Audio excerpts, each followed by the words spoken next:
This is In the Loop. I'm Christian Bryant. In text threads, social media comments, Instagram stories, TikToks, you name it, more people are using words like slay, woke, period, tea, and sis, just to name a few. While some people call it Gen Z slang or Gen Z lingo, these words actually come from Black culture, and their adoption among a wider group of people show how words and phrases from Black communities seep into more mainstream communication, period. It's so important that the Oxford Dictionary, the so-called definitive record of the English language, started a new research project compiling words and phrases from African American English into a dictionary for the first time. We'll get to that a bit later, but first, we gotta get y'all hip to a few acronyms that academics and other experts have used to categorize this language. This style of speaking is commonly known as African American English, or AAE for short. DeAndre Miles Hercules, a PhD candidate in linguistics at the University of California, Santa Barbara, explained how this style of language came from a type of English spoken by enslaved people. Since enslaved folks were taken from various communities with different languages in Africa, they couldn't communicate with each other, so they came up with their own English. Starting around the 1910s, during the Great Migration, when Black Americans began to move out of the South in the postbellum period after the Emancipation Proclamation to major cities further north, but especially in the Midwest, places like Chicago, further out to places like California, they took the linguistic variety with them, which is why now you see, Black Americans speaking a similar or shared variety across the United States. There are also other similar terms to describe this way of speaking, like African American Vernacular English, or AAVE, which isn't as widely used today. That's because the word vernacular refers to informal language like so-called street speak, and academics wanted a broader term that encompasses informal and formal uses of language. And African American language, or AAL, is another term that's broader and includes aspects of language that can't be interpreted, like facial expressions or other gestures common among Black people. So you've got AAE, AAVE, and AAL. These forms of communication, informal, formal, and nonverbal, make up the various ways Black Americans have spoken to each other. While the words used today might seem like slang, calling it slang doesn't necessarily paint the full picture. Slang is defined as words that typically don't last more than a generation, like groovy or nifty in the 70s. Those words aren't really used anymore by anybody that I know, but to each their own. But when words are taken from a lexicon, a group of stable words that don't come in and out of style, that's something entirely different. When people refer to African American slang or Black slang, often what they're referring to are words that belong to the African American English lexicon that they are just now hearing about, right? But that may have been around for decades. So examples of this are words like bougie, or to drag someone, or to read somebody.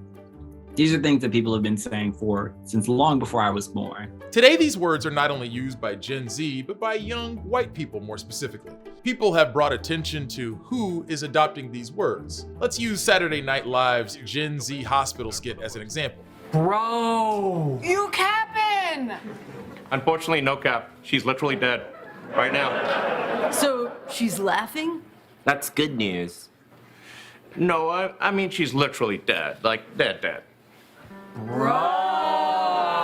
The skit was supposed to make fun of the way young people talk, but people on Twitter pointed out many of the words they used actually come from AAE. The kind of usage of African American English vocabulary, or sometimes slang, by young white people in particular is a relatively recent phenomenon.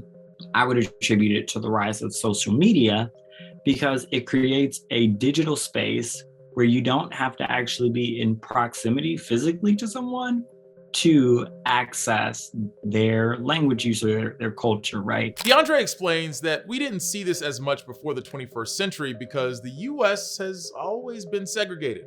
While segregation still exists in some parts of the country, the rise of the internet changed the way we connect with each other. If you're not physically within that community and talking with members of that community on the day-to-day, you wouldn't come across the slang in, decades past. But we live in a world now where, because there's TikTok and Snapchat and reality TV and YouTube and Twitter. A lot of these terms and phrases aren't necessarily exclusive to Black communities. They're accessed and adopted by a wide range of folks. But when this language gets reused by non-Black people and masked as something that's new and created by Gen Z, this leads to appropriation of Black culture. And some of what's in vogue now was looked down upon before going mainstream. AAE and other variations have a long history of being deemed lazy and ungrammatical. But in 1997, the Linguistic Society of America released a statement saying those characterizations were incorrect. When Black people have used this way of speaking, they've faced racism and discrimination for not following proper English grammar rules. But when non-Black people use AAE, they are able to avoid the discrimination that comes with it. Beyond Gen Z's usage of AAE on social media, big-name celebrities have also been in the news for using it. They've been called out for it, and you can tell when it just don't sound right. Like driver's license singer Olivia Rodrigo. It was a long ass time ago, girl. We've been apart, bro. Where? All right, what you want to know? Singer Billie Eilish and actress Awkwafina are also among the people that have been criticized for using it. DeAndre explains what's so damaging about their usage. I think it's important not to treat linguistic and cultural appropriation as innocuous or as a fad. I think language carries capital, and there's a very close relationship between cultural, social, and financial capital, right? Such that Black culture historically has been monetized in the process of appropriation. As we mentioned earlier in the show, the people behind the Oxford Dictionary are embarking on an ambitious endeavor when it comes to African American English. Earlier this year, they announced a research project to create the Oxford Dictionary of African American English, something they hope will record the most comprehensive, accurate, and up-to-date picture of African American English to date. Henry Louis Gates Jr., who is an author, professor, and director of Harvard's Hutchins Center for African and African American Research, is spearheading this project. He said in a statement, "Every speaker of American English borrows heavily from words invented by African Americans, whether they know it or not. It's a 3-year research project, and we should note, Professor Gates ain't the only one working on this." Joining us now is John Baugh, a professor and advisory board member for the Oxford Dictionary of African American English. Mr. Baugh, thank you so much for joining us. Well, thank you. I'm glad to be here. So let's start with this. What is your relationship to African American English? My own history with the dialect stems from growing up in inner city communities in Philadelphia and Los Angeles with other slave descendants. So my personal contact with the dialect is urban, not rural. And then as life went on and I ended up obtaining a PhD in linguistics, I was intrigued by and wanted to learn more about the linguistic consequences of the African slave trade. I'm curious to know about the process here. I know that this is a kind of a new endeavor, but how are you all going about identifying and breaking down words and phrases from African American English? Well, that's a great question. And in some respects, this work will be similar to traditional dictionary work in the sense that we will be looking at the meaning associated with words and phrases that have been uniquely influenced by slave descendant culture. But because of the fact that slaves have a unique linguistic history in comparison to any other immigrant group that has tried to learn American English, this dictionary has the potential to add some historical dimensions about this special linguistic development that are not well known. Slave descendants in the United States have a unique linguistic history. Now, why is that? The reason for that is because We are the group that was forced to come here against our will. Slaves didn't choose to come to this country. They were captives. And when they were captured, they were typically, whenever possible, they were separated by language in order to restrict uprisings.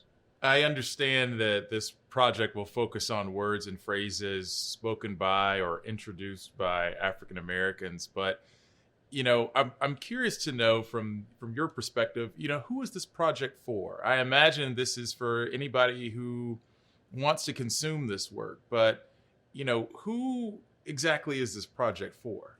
Yeah, that's a great question, and I think the audience is a large audience, right? So this project will inform anyone who wants to know more about the linguistic contributions that slave descendants have made, have introduced to the English language. And so that potentially is a fairly broad audience, but it's certainly not a narrow audience, right? It's not, this dictionary isn't being created to increase Black pride. It may have that impact, but that's not its goal. Its goal is to provide scholarly content in an area that historically has been overlooked. And so anyone that wants to have a full and complete understanding of American English, this dictionary will help. What is it that you hope for when it comes to the impact of the Oxford Dictionary of African American English? I'll tell you what I hope for. For me personally, what I hope for is a greater appreciation and respect for the linguistic creativity and innovation of African American speech, and also correcting a lot of the misnomers that grew out of the racist attacks on Black language. When slaves came to this country, it was illegal to teach them to read and write. That's actually had consequences. Part of the goal of this dictionary is to overcome some of that racist linguistic legacy that was deeply entrenched in this country's history. John Baugh is a professor and an advisory board member for the Oxford Dictionary of African American English. John, thank you so much for your time and your expertise.